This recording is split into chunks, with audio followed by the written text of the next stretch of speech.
Hello students, ক্লাসরুমে তোমাদের আজকে আবার আমি স্বাগত জানাচ্ছি। আজকের ক্লাসে আমি প্রফিট অ্যান্ড লসের পার্ট 3 কিছু সাজেস্টিভ ম্যাথস তোমাদের সঙ্গে একটু আলোচনা করব। তাহলে সবাই বেশি দেরি না করে পেন আর পেপার নিয়ে বসে যাও। আর আজকের ক্লাসটা তোমরা ঠিকঠাকভাবে ফলো করলে আশা করছি তোমরা প্রফিট অ্যান্ড লস সম্পর্কে যে কোনো ধরনের কোয়েশ্চেন আসুক না কেন তোমরা সলভ করতে পারবে। তাহলে দেরি না করে আমরা ক্লাসটা শুরু করে দিই। দেখো, আজকেও আমি স্ট্যান্ডার্ড 9-এর গণিত প্রকাশ অর্থাৎ নবম শ্রেণীর বইটা নিয়েছি গণিত প্রকাশে। এখানে এক্সারসাইজ হচ্ছে 10.1। 10.1-এর 14 নাম্বার যে কোশ্চেনটা আছে, আফসার চাচা দুটি কাঠের চেয়ার একই দামে তৈরি করলেন এবং চেয়ার দুটির প্রত্যেকটির ধার্য মূল্য ঠিক করলেন 1250 টাকা। তিনি একটি চেয়ার 8% ছাড়ে বিক্রি করে 15% লাভ করলেন। যদি তিনি দ্বিতীয় চেয়ারটি 1120 টাকায় বিক্রি করেন তাহলে মোটের উপর শতকরা লাভ কত হলো? খুব ভালো বিষয় যে চেয়ারের একই দামে চেয়ার তৈরি করেছেন, অর্থাৎ চেয়ারগুলোর ক্রয় মূল্য কিন্তু সেম। চেয়ার দুটির প্রত্যেকটির ধার্য মূল্যও সেম 1250 টাকা। তাহলে প্রথম চেয়ারের ক্ষেত্রে ধার্য মূল্য কত টাকা? ধার্য মূল্য সমান 1250 টাকা। সেই আগের নিয়মেই করব। ছাড় দেওয়া আছে কত? 8%। তাহলে 8% যদি ছাড় হয় বিক্রয় মূল্য কত হবে? ধার্য মূল্য গণিত 100,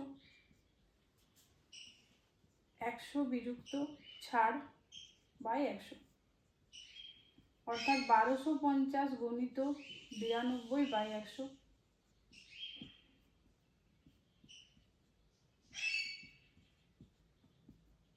25 150, 0 15, মানে 1150 টাকা। ক্যালকুলেশন খুব ভালোভাবে জানতে হবে, কারণ কাটাকাটি করতে গেলে অবশ্যই টেবিলস মুখস্থ রাখতে হবে। তাহলে বিক্রয় মূল্যটা হয়ে গেল 1150 টাকা। এরপরে উনি লাভ করেছেন কত টাকা? 15% লাভ। তাহলে ক্রয় মূল্য কত হবে? আমি বিক্রয় মূল্য জানি, ক্রয় মূল্য বার করার ফর্মুলাটা 1150, অর্থাৎ বিক্রয় মূল্য গণিত 100 বাই 100 যুক্ত লাভ, অর্থাৎ 1150 গণিত 100 বাই 115, মানে 1000 টাকা। অর্থাৎ তিনি 1150 টাকা বিক্রয় মূল্য, যেহেতু 15% লাভ হয়েছে অর্থাৎ ক্রয় মূল্য 1000 টাকা। তাহলে আমার চেয়ার ছিল কটি? চেয়ার ছিল দুটি। তাহলে দুটি চেয়ারের ক্রয় মূল্য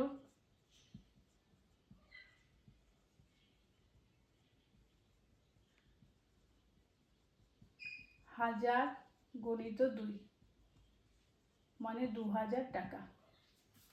এরপরে বলা আছে যে দ্বিতীয় চেয়ারটি 1120 টাকায় বিক্রি করেন, আর প্রথম চেয়ারের বিক্রয় মূল্য দেওয়া আছে 1150 টাকা। তাহলে আমরা এদিকে করছি, মোট বিক্রয় মূল্য কত? মোট বিক্রয় মূল্য কত? 1150 যুক্ত 1120, 2270 টাকা। আর মোট ক্রয় মূল্য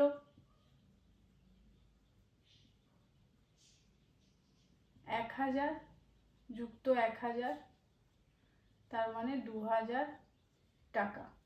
তাহলে মোট লাভ কত হলো? অতএব লাভ সমান 2270 বিযুক্ত 2000, 270 টাকা লাভ। তাহলে শতকরা লাভ কত হবে? সেই ফর্মুলা, শতকরা লাভ কত হবে? লাভ বাই ক্রয় মূল্য গণিত 100। তাহলে 270 বাই 2000 গণিত 100%।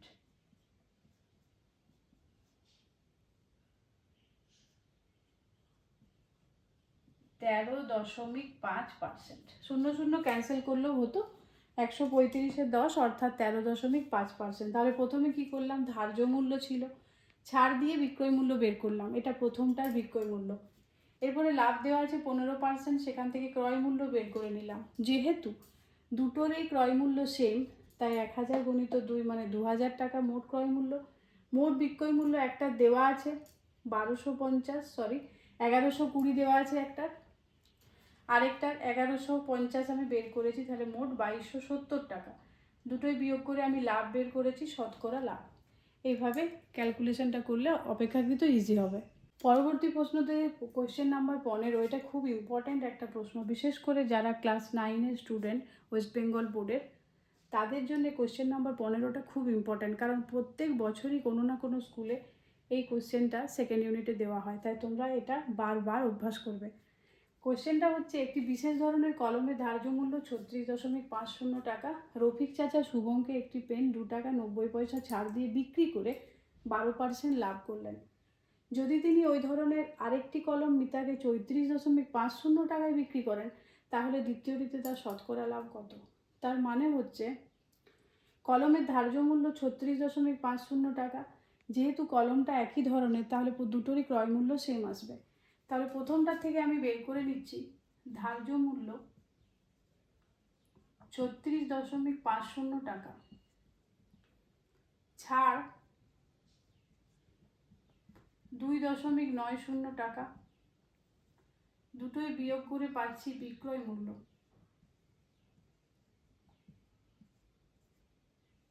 33.60 টাকা। তাহলে বিক্রয় মূল্য পেলাম 33.60 টাকা।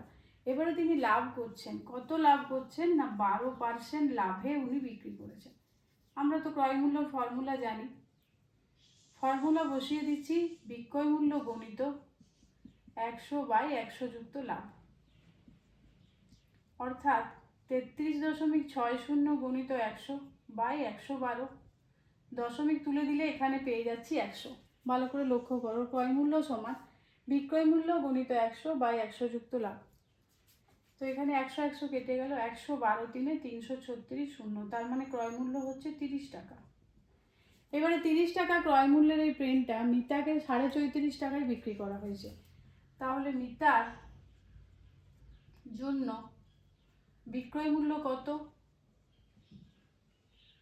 34.5 টাকা। লাভ কত হচ্ছে? দুটোই বিয়োগ করব,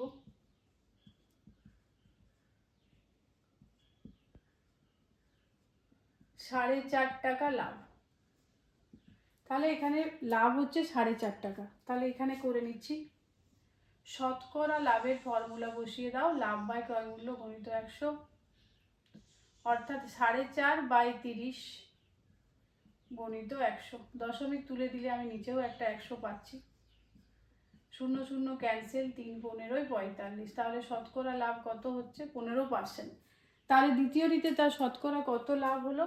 15% লাভ হলো।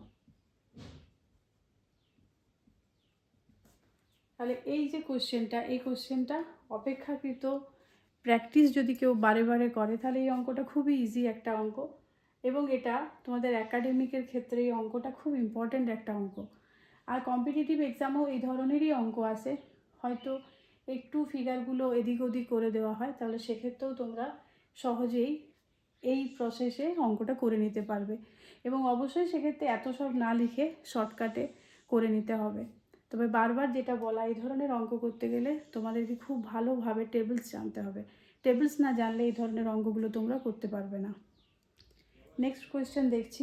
কোয়েশ্চেন নাম্বার 16তে দেওয়া আছে, একটি পুস্তক প্রকাশক 2000 কপি বই ছাপার জন্য 3875 টাকা কাগজ কিনতে, 3315 টাকা ছাপতে এবং 810 টাকা বাঁধানোর জন্য খরচ করেন। তিনি পুস্তক বিক্রেতাদের 20% ছাড় দিয়ে 20% লাভে বিক্রি করেন। প্রতিটি বইয়ের ধার্য মূল্য কত? তার মানে এই যে 2000 কপি বই ছাপার জন্য এই যে কাগজ খরচ হয়েছে, ছাপার খরচ হয়েছে, আর বাঁধানোর খরচ হয়েছে, এই সবগুলো মিলেই তৈরি হবে বইটার উৎপাদন ব্যয় বা বইটার জন্য ক্রয় মূল্য। তাহলে প্রথমে আমি 2000 কপির উৎপাদন ব্যয়টা বের করে নিচ্ছি। 2000 কপির উৎপাদন ব্যয়, 2000 কপির উৎপাদন ব্যয় কত হবে? 3875 যুক্ত 3315 যুক্ত 810,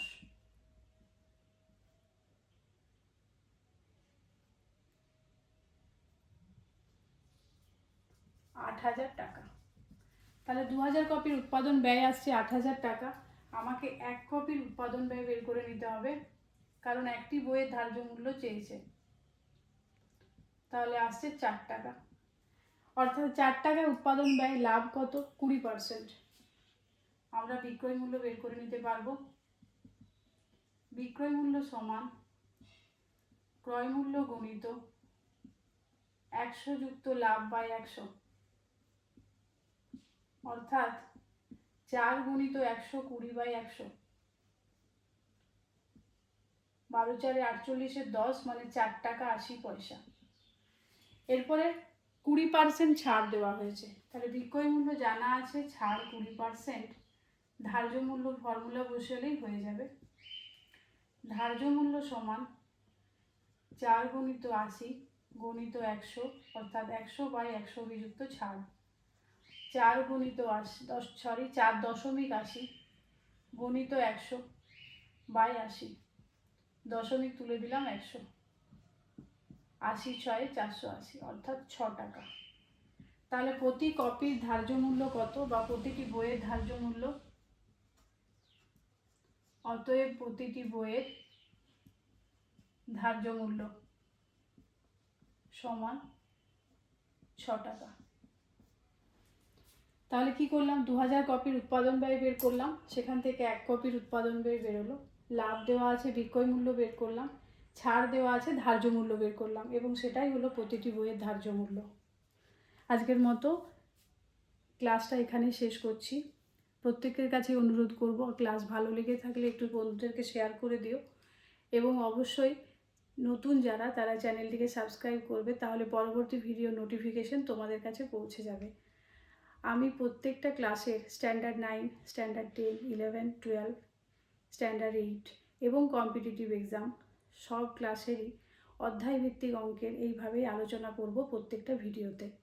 তোমাদের কোনো রকম কোনো ডাউট থাকলে তোমরা অবশ্যই কমেন্ট করে জানাতে পারো, এবং কী ধরনের টপিক পরবর্তী ভিডিওতে তোমরা চাইছো সেটাও অবশ্য কমেন্ট করে জানাও। তাহলে আজকের মতো ক্লাসটা শেষ করছি। সকলেই ভালো থাকবে। Thank you.